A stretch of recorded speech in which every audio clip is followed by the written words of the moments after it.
sit back in your seats, get something to eat, and watch this movie. Don't let the kiddies see it, because, well, we'll let you hear the beginning first.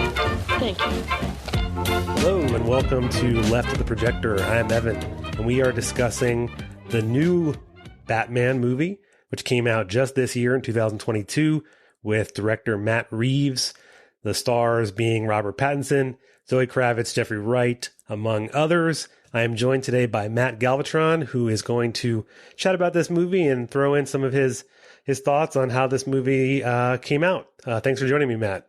Yeah, how's it going, everyone? Thanks for having me here. I'm a huge Batman nerd. I should say that up front. Like, I've been obsessed with Batman since I was, first saw a movie. I think the first movie I saw in theaters was '89. So I'm a huge Batman fan. So I'm a little bit biased, but it's weird because like my politics are, so far left that it's like hard to root for a billionaire who doesn't use his money for like good things. Yes. And just goes out in the street and beats people up. But I still love Batman, and I'll definitely get into that more because I think this interpretation deals a little bit with the problems of the character and fixes a little bit of that. Yeah, agreed. I think that a lot of the not including the comic book versions, but some of the other movies definitely portray him differently, especially the very first one you talked about, '89 plus Batman Returns. All of those really gave us different versions, plus the more recent trilogy.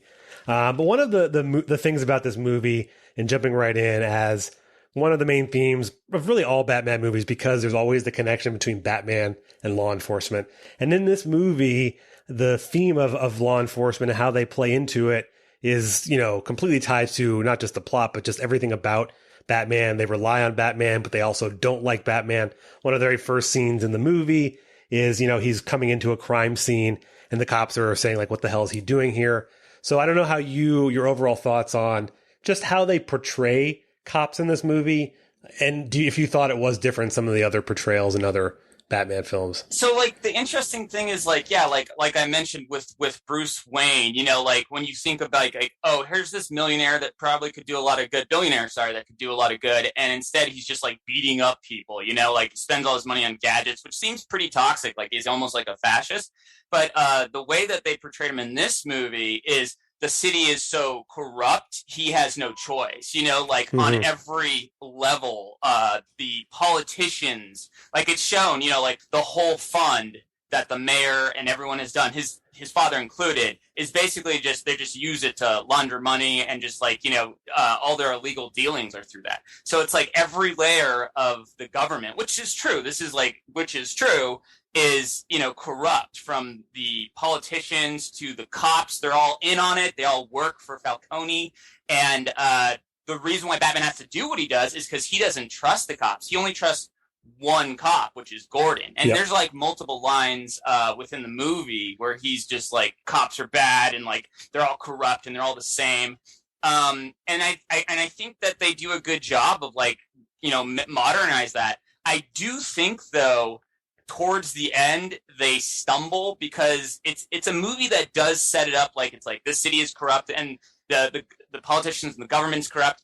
But at the end, Batman kind of like becomes more optimistic and like, there's that scene where Falcone is finally captured, and that's the Riddler's whole plan, is to get him out in the light so he can shoot him. And then Batman comes outside with Falcone and he's like, not all cops are bad. And I was like, oh, why did they do this? And like, so it's a movie, because it's a mainstream movie. It starts by kind of saying something and then ends up saying really nothing. Obviously I get it. Like, it's still a mainstream movie, but it ends up being a movie that really doesn't say anything politically. Like it's a movie that says nothing. I think they did a good job of like, modernizing it, because there is problems with police and everything, but they still backtrack by the end being like, not all cops are corrupt. Not all the government is bad. You have to have optimism in these dark times. And I'm just like, no, they're all pretty much bad, Batman. Like, you had it right before. But again, I do think, going back to the cop thing, which was your question, was it's a movie that ultimately still says nothing about,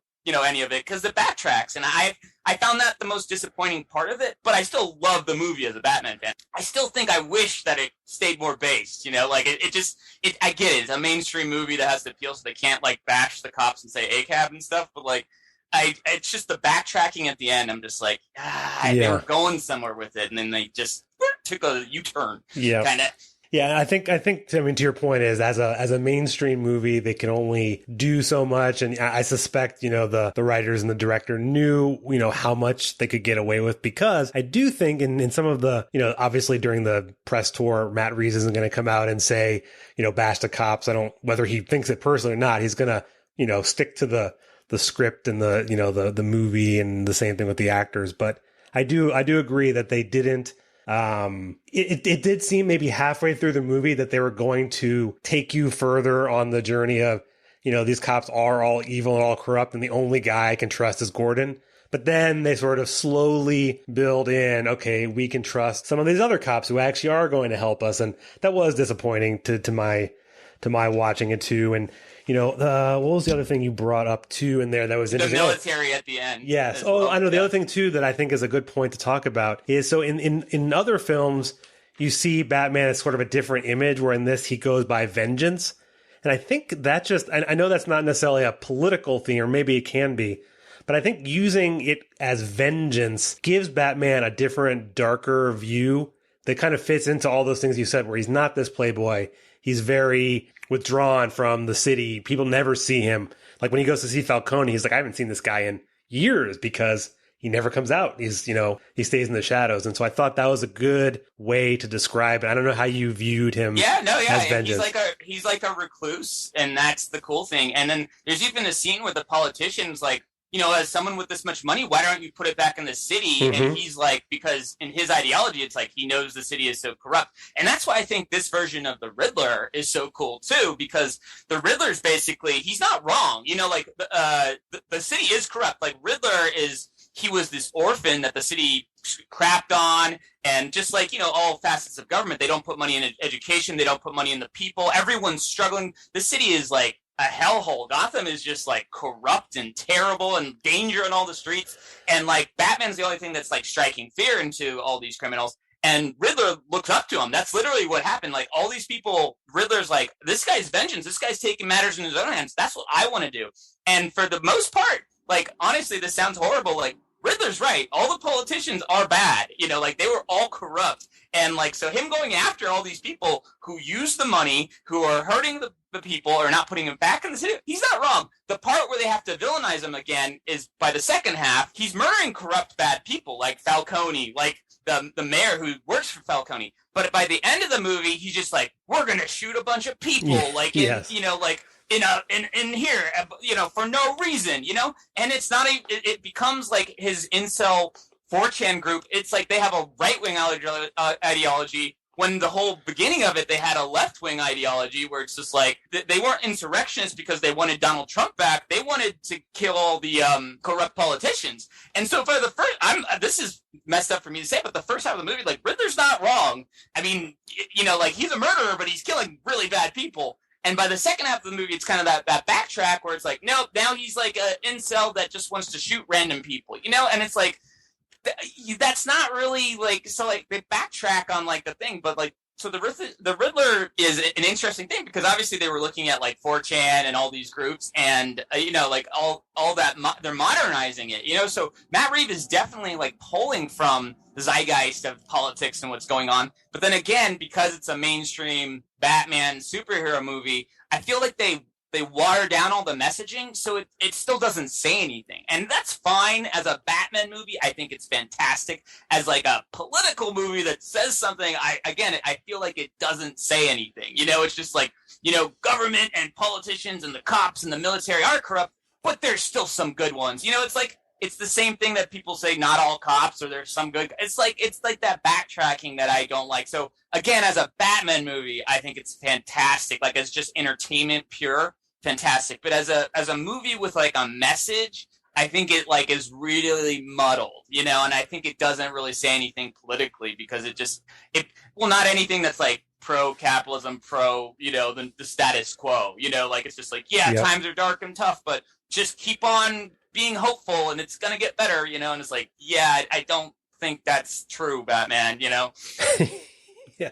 Well, what I thought was interesting, and they mostly, again, you can, like, you got kind of both of those themes. You have sort of the first act of the movie, the first half, where things are the way they are. They're kind of getting somewhere. In the second half, they get backtrack. And a couple of things I noticed in the beginning of the movie, aside from the very first scene where you see the mayor is, he's murdered.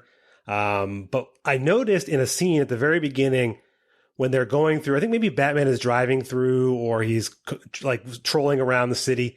You see a bunch of people spray painting on the government building, which presumably is the court or the main government building. And they wrote the word broke on it. So they really were pushing pretty hard on the idea that no matter who is in charge, nothing was really going to get done.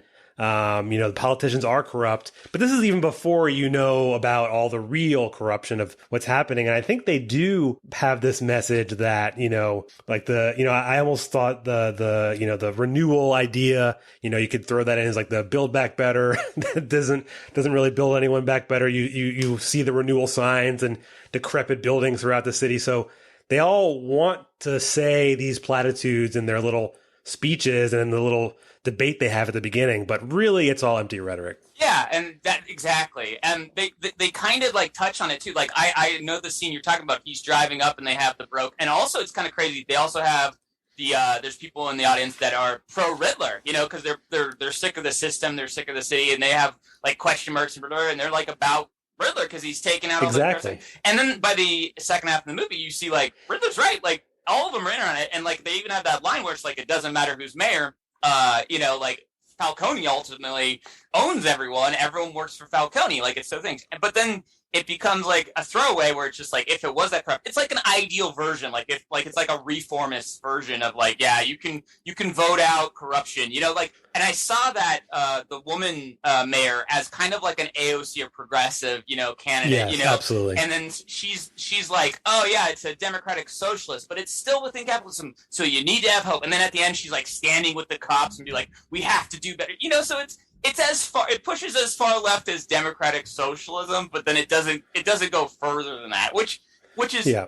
Which I didn't expect it to, but that is definitely like it stops, it's like, yeah, there's corruption. Yeah, the politicians are corrupt, but then, you can vote them out and there's still good cops and we can eventually, reform the police and reform. And, that goes against my ideology, but like, it's still within the framework of the movie, works. And it grounds it in realism. It will be interesting. I was thinking about this though, because at the end of the movie, like Gotham is way messed up. It's like there's water everywhere now and it's even more broken. And like now there's a power vacuum because Falcone's gone and Penguin's going to take over. It will be really interesting to see if the new mayor is also corrupt or like a villain. That would be an insane twist for the sequel.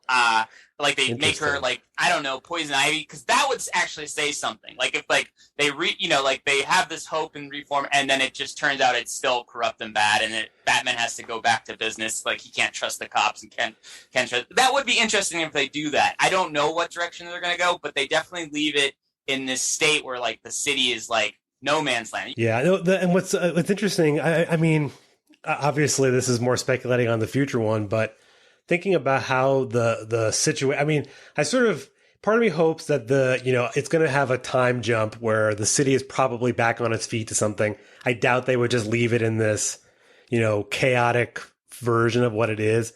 But it does seem like, how would they portray the politician in the future? And I think in my mind, if I were doing it, I would have it be where you see her as, I'm going to fight for both sides. I'm going to be tough on crime, but I'm also not going to really do anything.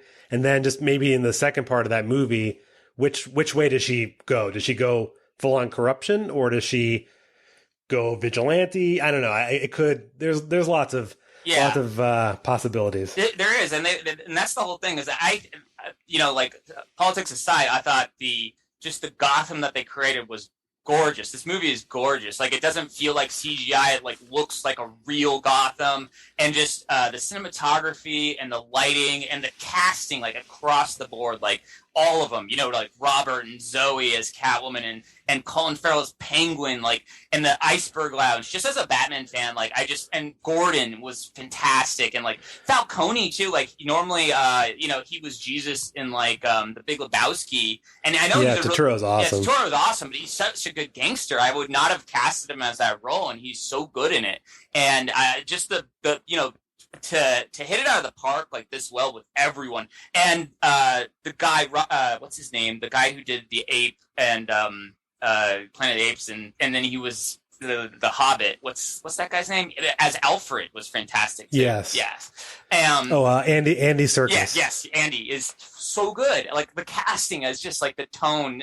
It's just, to me, it's like my favorite version of Batman. I really like the depressed, emo, goth Batman, and I really like this more realistic, grounded, dark universe. And I just love his rogues gallery and seeing them all, like, you know, fleshed out. You know, a lot of the, like, especially the third Nolan movie felt like too crammed, and, you know, a lot of the superhero movies can feel like they crammed too much in. But this one, they really, it has a long runtime. They really gave everyone a lot of background and depth, and you understand each one of these characters, even if they have like a small amount of time, like, you get them. And I think that was like really well done, like, across the board.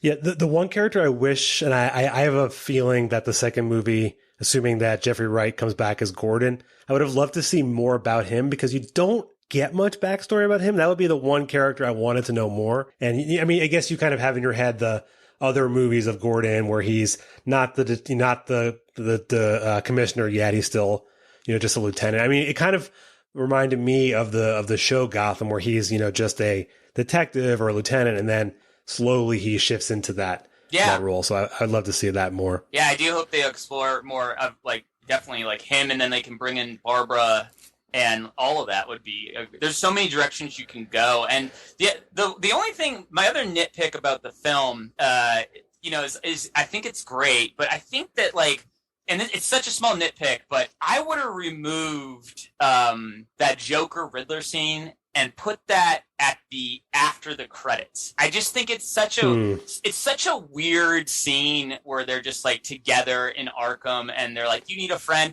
I mean, obviously it's hyping up a sequel, but the whole movie feels like organic and not setting up sequels.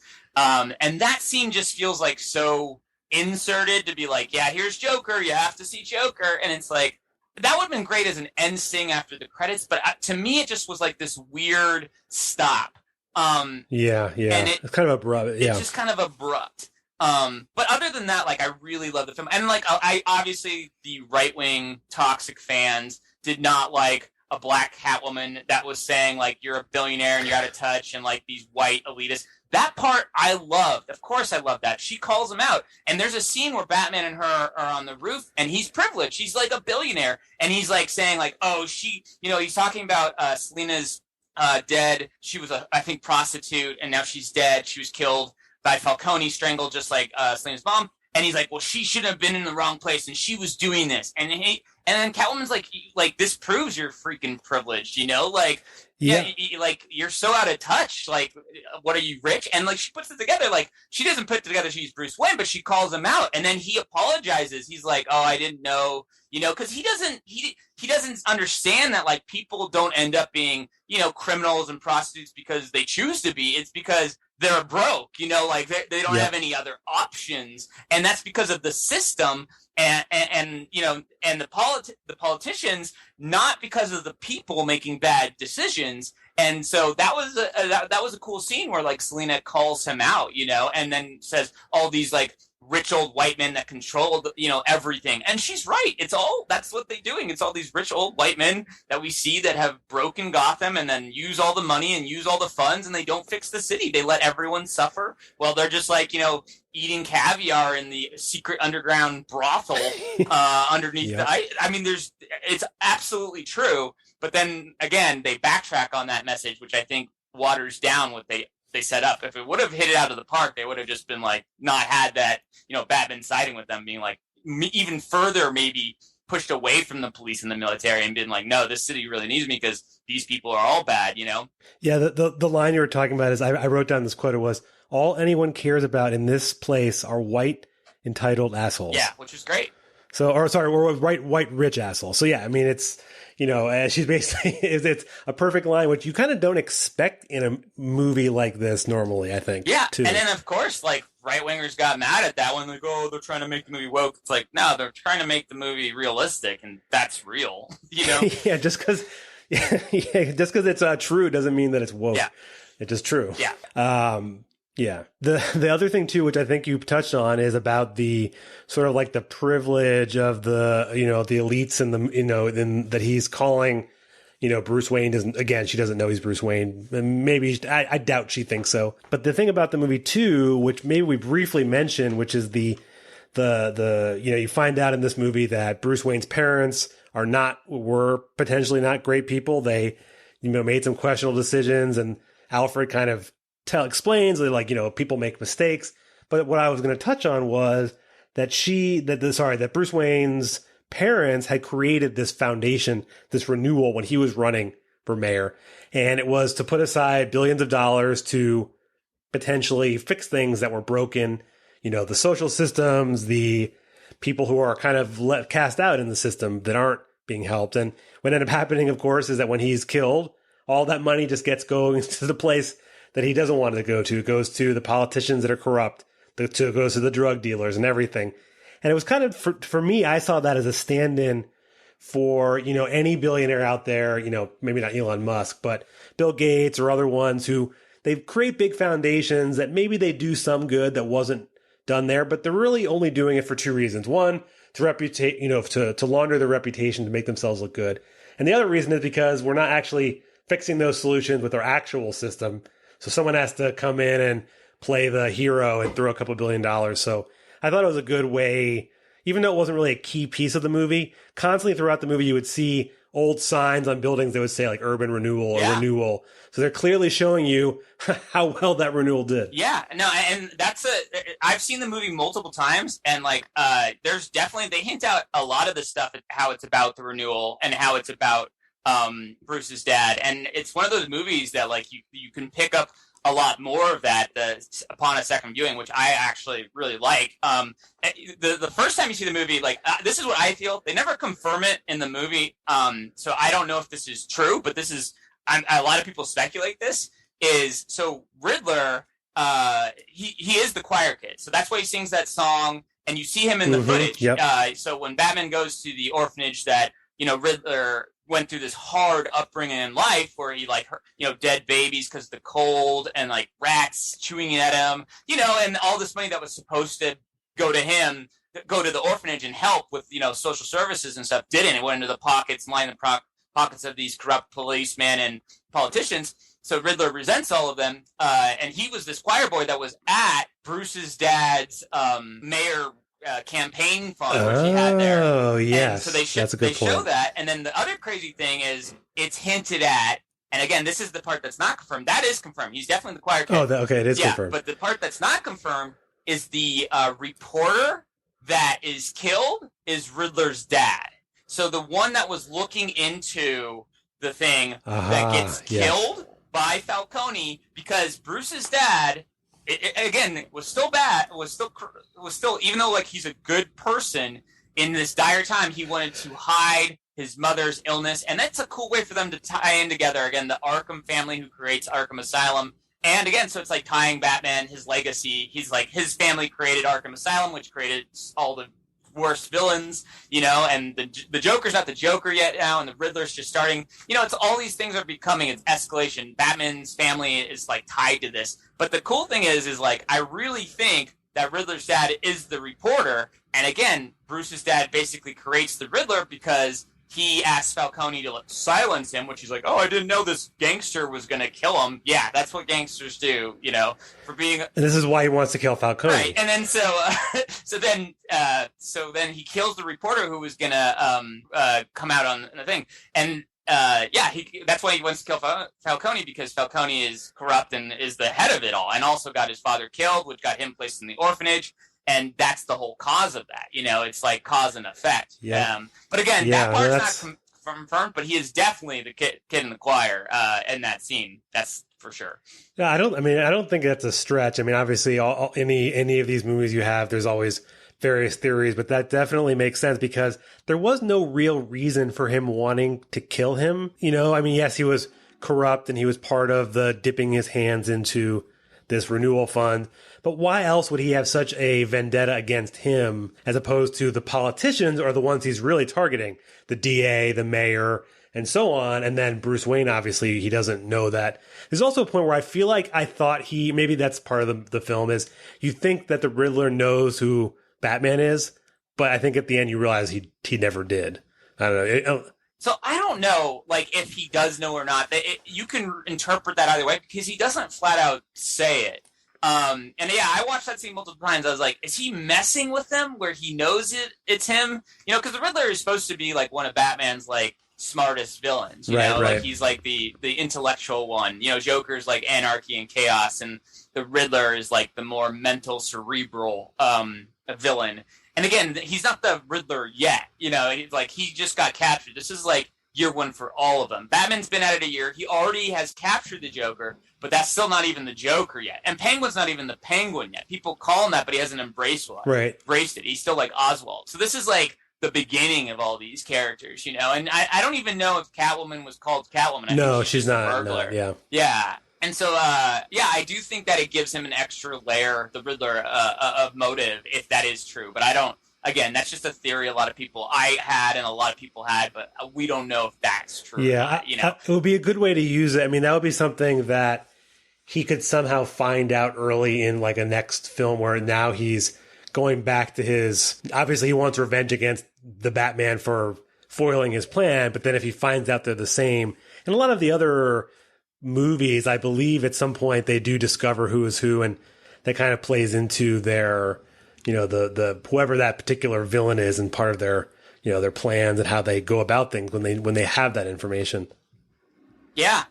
And again, I do think that even though the movie ends up, and I get why, I'm not mad at Matt Reeves for not making a socialist, communist Batman movie, because he can't. It's a mainstream movie, that has to make $200 million, that has to appeal to sell toys, and you just can't go that radical. But he still sprinkles in these ideas, and I think that really do ground it and make it moderate, like the 4chan Riddler. And also in the beginning of the movie, the Joker gang is like being kind of racist, and then like the Asian hate crimes, where we had these white supremacists running up to people and just knocking them out. And that's what the Joker gang is watching on the phone in the train, is them just knocking out random Asian, and then they start following this guy off the train. They're just gonna beat him up and knock him out, and it's not even to mug them. It's just because they like knocking people out. They're racist, But they don't. But again, it's Batman, so they don't blatantly say they're racist, and they don't blatantly say it's Asian hate,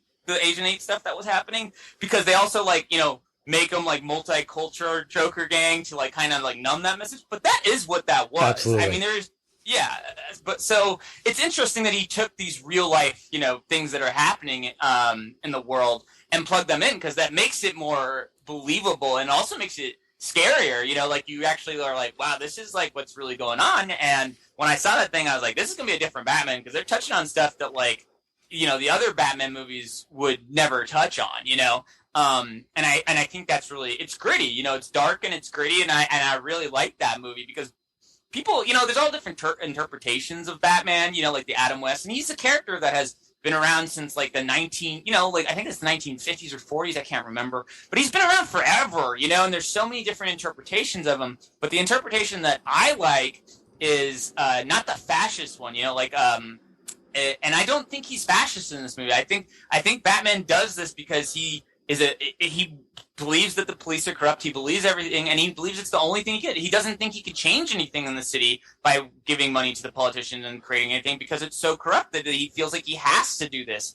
And I think that is, this version of Batman is the one I always wanted to see. It's the darkest, most realistic, because there's been versions where he's just beat up a kid who sells drugs. And this Batman, I don't think would do that. Here he only stops people who are would hurt someone, or really bad, he still believes in no guns, and which that whole ideology is so weird to me, but it's what makes the character. And there's a bunch of good lines in this one where him and Gordon team up, And he's like, no guns to Gordon. He's like, that's your thing, not mine. And I was like, that's awesome. Well, and he also is telling that, when Zoe wants to, get revenge as well, he's telling her no guns. And another thing, too, is that there's several scenes, too, where she gets her revenge, where she's kind of playing this big score to steal all the money back because she feels, that she's owed. Sorry, Selena, not Zoe Kravitz,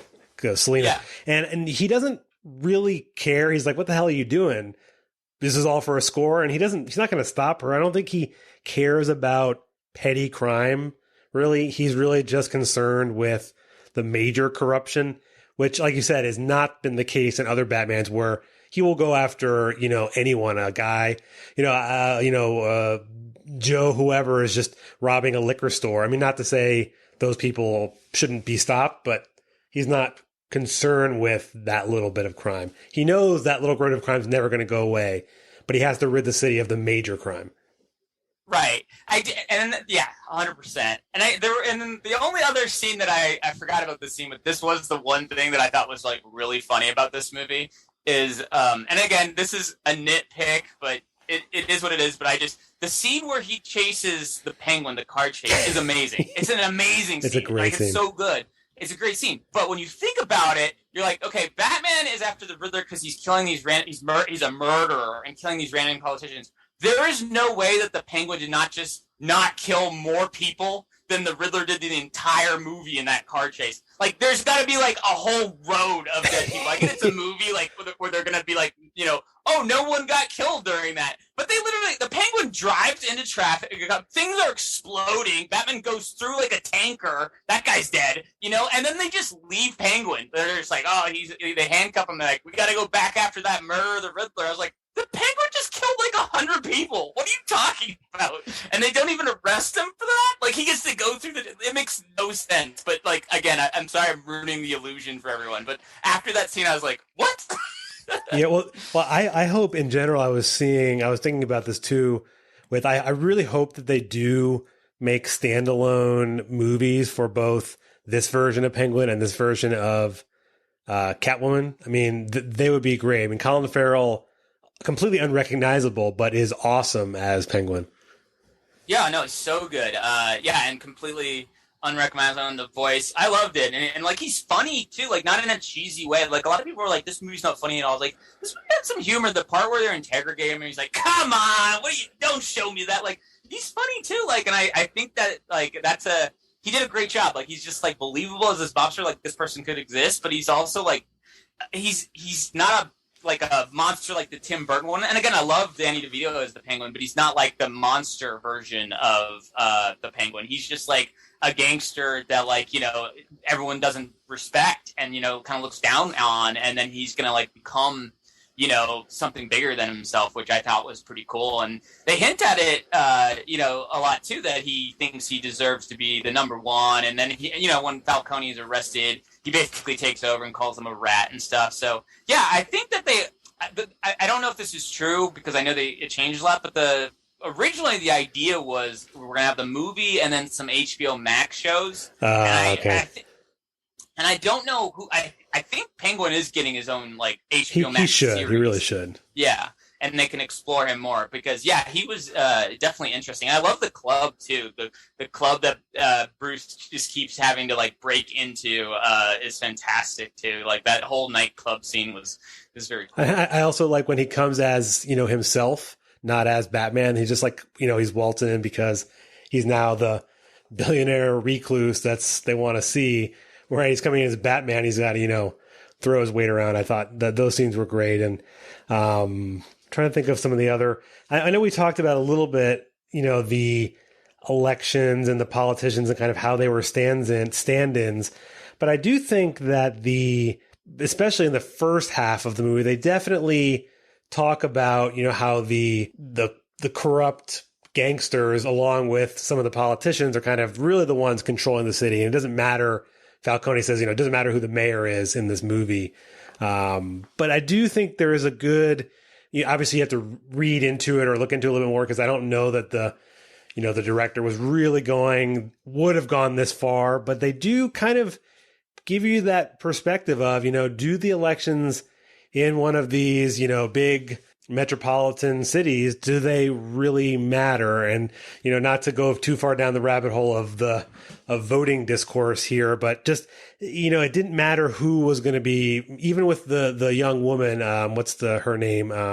Bella Real, who's now the new mayor.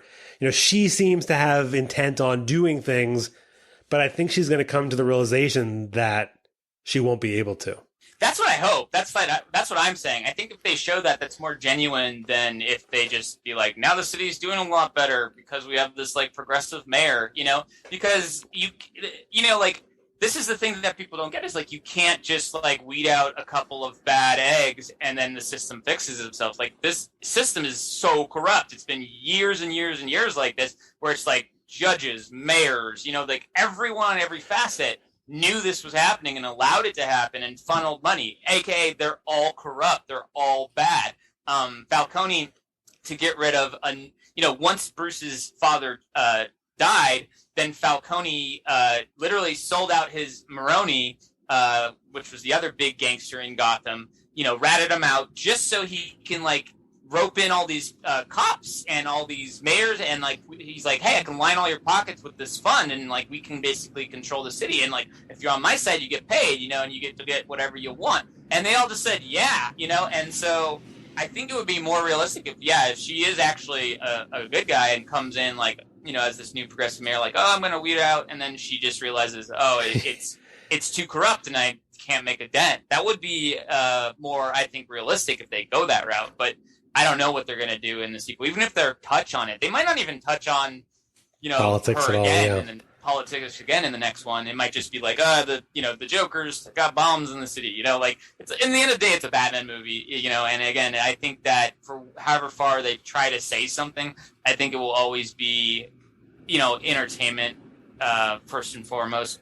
Well, what I was also thinking about when you were talking about, there's all this corruption, but it reminded me of the Dark Knight movie where, you have the DA who is literally, they just start arresting everyone. Like in that movie, there is this belief that they could truly root out crime.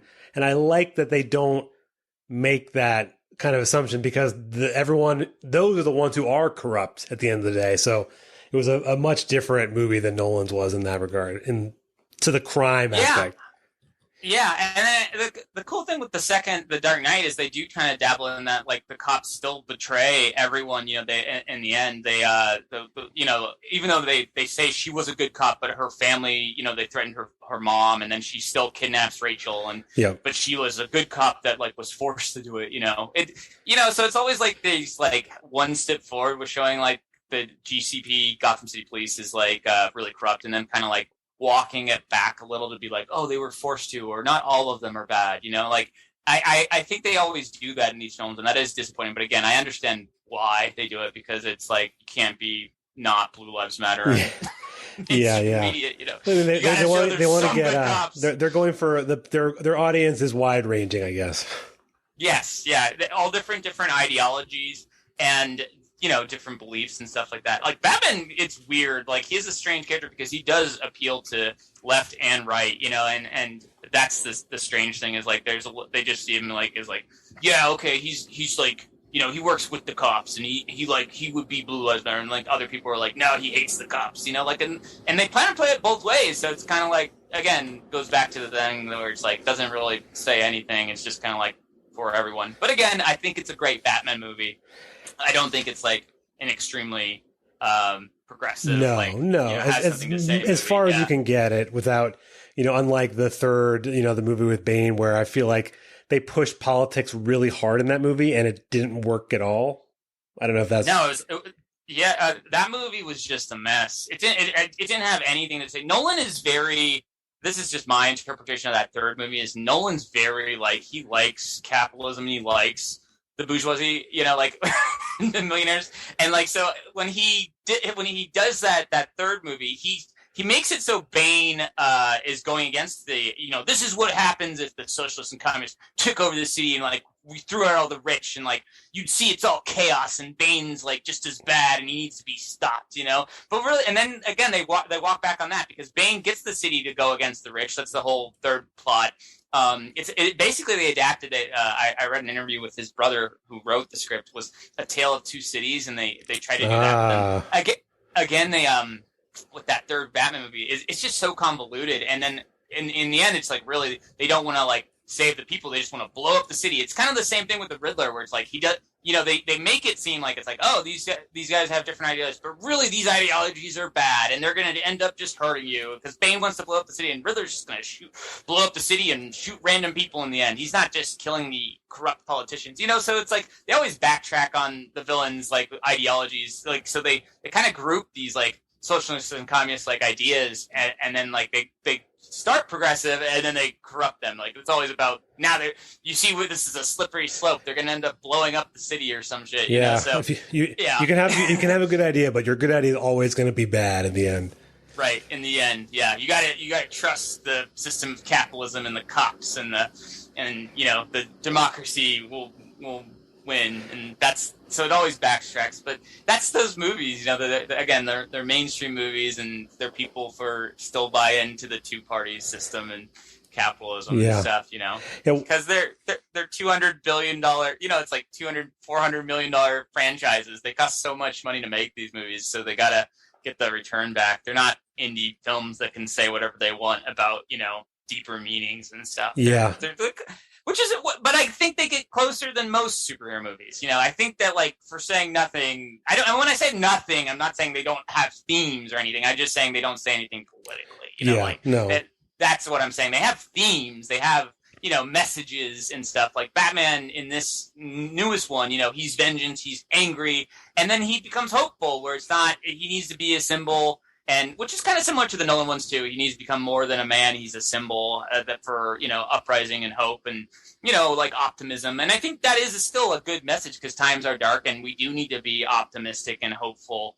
And so I think Batman does give people hope. And I think that's why people, you know, relate to the character, because at the end of the day, he's just someone that will put his life in front of everyone else. He doesn't care who you are, and he'll sacrifice himself to save people. And I think, you know, we all need heroes and optimism and hope, and I think that's why people will always love Batman, because he is that. You know, he's dark because he has to be, you know, like because everything's bad, and in the end of the day, like Batman will save anyone. It doesn't matter who they are, and he won't kill anyone, which is weird because some of these people you can argue might deserve to be killed and they wouldn't continue to kill. Like he just keeps throwing Joker in jail and Joker breaks out and kills like 100 more people.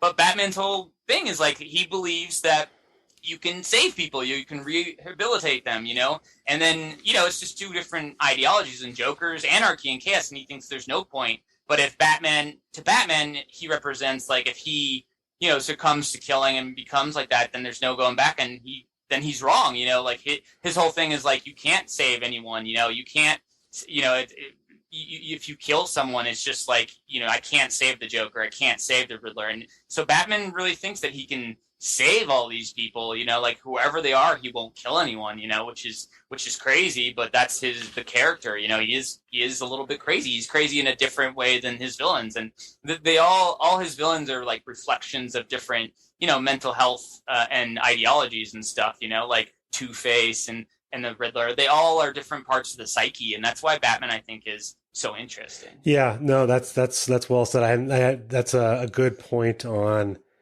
his kind of his image, and it actually reminded me, you know, of, you know, him willing to give whatever he wants. One of the final scenes is you sort of think he might die, where he dives into the water and he gets electrocuted and lands in the water, and then of course he then starts to save the people who are stuck inside of the, you know, Gotham Square Garden, you know, MSG type thing. Yeah. So he is literally in that moment, in like the pinnacle moment of the movie, putting his life completely on the line, where he doesn't really do that throughout the movie. There's never really a scene where he's kind of willing to just die for his cause, even though he says it. It's almost like maybe him having said that was for that moment where you think he is literally giving his life for the city.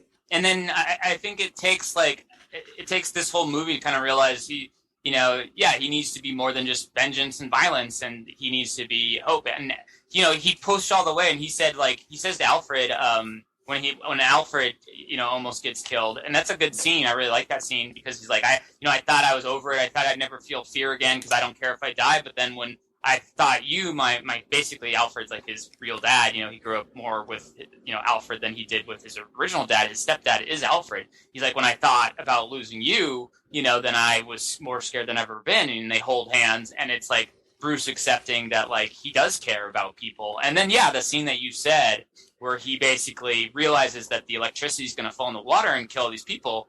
He jumps on it and sacrifices it and cuts it.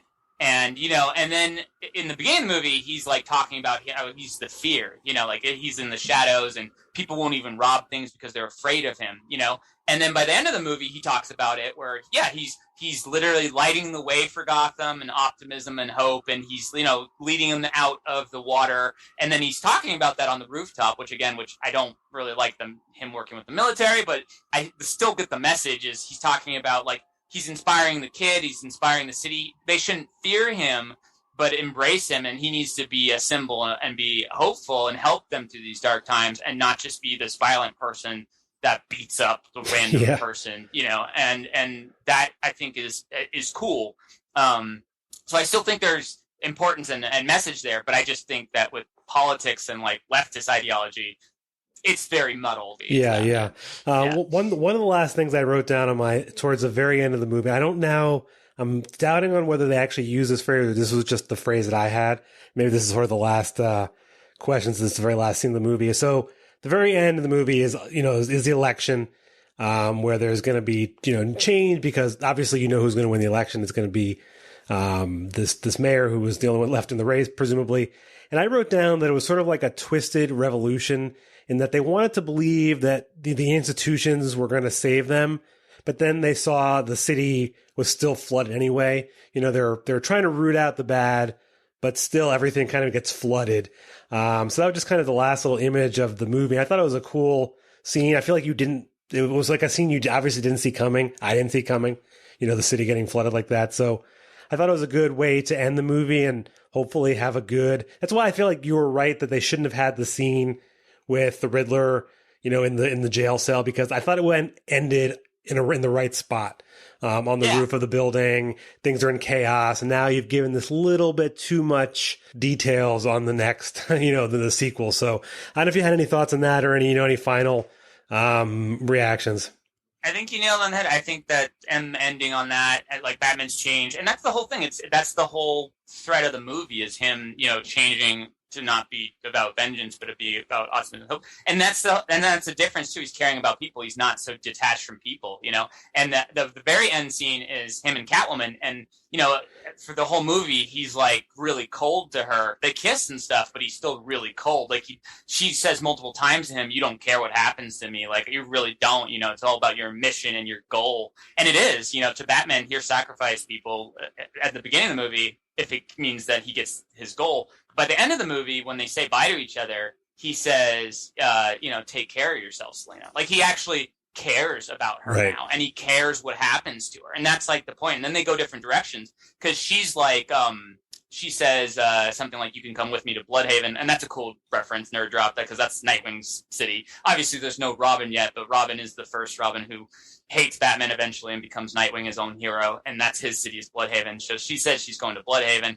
And you want to come with? And Batman's like, no. And then she's like, oh, I know who you really love. Because he loves the city. He loves Gotham. Like Batman loves Gotham. He wants to save it. And I think that's a noble cause. Like he's willing to sacrifice himself. But he has a more optimistic view now than he did at the start, where it's like people are what makes the city. Like he has to care more about being a symbol and being about hope. And I think that was like a really nice ending. And that Riddler Joker scene, which is a great scene, I still love it. Could have been at the end of the credits and hyped the next movie. I think we've kind of covered a good amount of this film, and some of the what did work, what didn't work. I think way more work than didn't.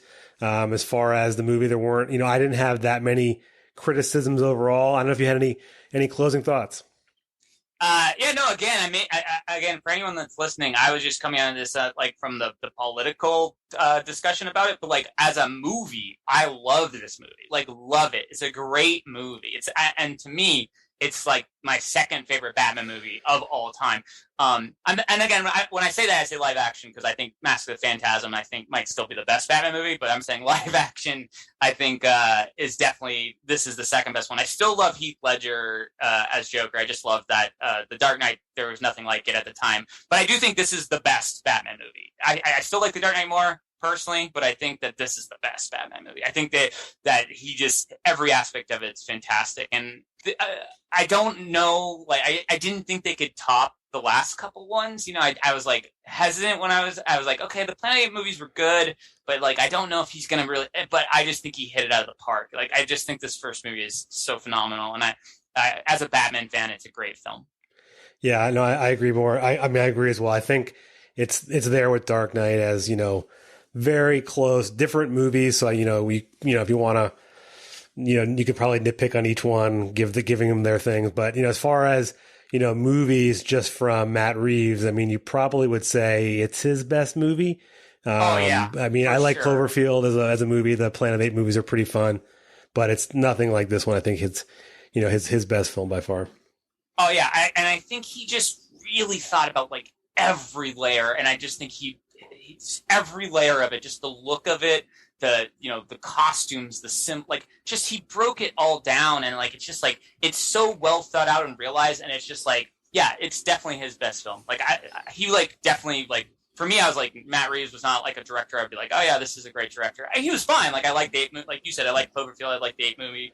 I didn't really like his remake of that vampire movie he did, Let the Right One In. The original Swedish film was way better. But I still, you know, he was a good director, but he wasn't on my radar. But when he did Batman, I was like, he knocked this out of the park. Like, to me, it was so impressive. Like, I was like, wow, like, that's a film. It's one of the, to me, it's like one of the best, like, spectacle big films that I've seen in like such a long time. Just, it's so good. Like, there's, you know, not that the Marvel movies or any of those other movies are bad. It's just like, they feel a little bit cheap. And like, this is a film. Like, it's like, this is like, the CGI is great. Like, every layer, there wasn't like a large complaint I had about it. And I was just like, this is the best film I've seen, like a big mainstream movie one in a long time. Yeah, Marvel movies are different. And I think in comparing the two, those feel, this is kind of off topic to, you know, the politic aspect of it. But like some Marvel movies sometimes feel, cheesy isn't the right word because they're not really cheesy, but they have this very formulaic, you know, that they're all kind of be the same way, where there's like the humor aspect of it and the hero is always the same kind of hero, whereas this breaks down Batman in a much cooler way. Yeah, I think it's like, this feels more like it was Matt Reeves' Batman, and the Marvel films feel, like you said, more formulaic, more like test audience-y. And again, I like the Marvel films a lot. I'm not trying to bash Marvel, but I was just like, this is a superhero film that's up there with like Logan, you know, like, it's one of the best, to me, one of the best superhero movies of all time. Like, I really think this is one of the best. Like, I think it's up there with like the greats, like Logan. I really love the Wolverine. Oh yeah, that's a great movie. Great movie. And yeah, I just think this is up there too. I was like, this is one of the best superhero movies of all time to me. So, but I am biased. I am a Batman fan. So, yeah. But yeah, so thank you everyone for listening to Left of the Projector, and thank you, Matt, for joining me today. Yeah, thanks for having me. I hope I didn't bore everyone by talking so much about Batman, but yeah, I just get passionate. But yeah, anytime. Thanks for having me. I'd love to come back again and talk a different film. Yeah, we'll definitely do. There's some other great, you know, Batman and other non-Batman movies that I think have cool aspects to it, you know, from the superhero genre, and then obviously lots of other ones. So anyone who wants to check out the podcast, they can do so on Spotify or their platform of choice. Again, this is Left of the Projector. I am Evan, and thank you for joining me.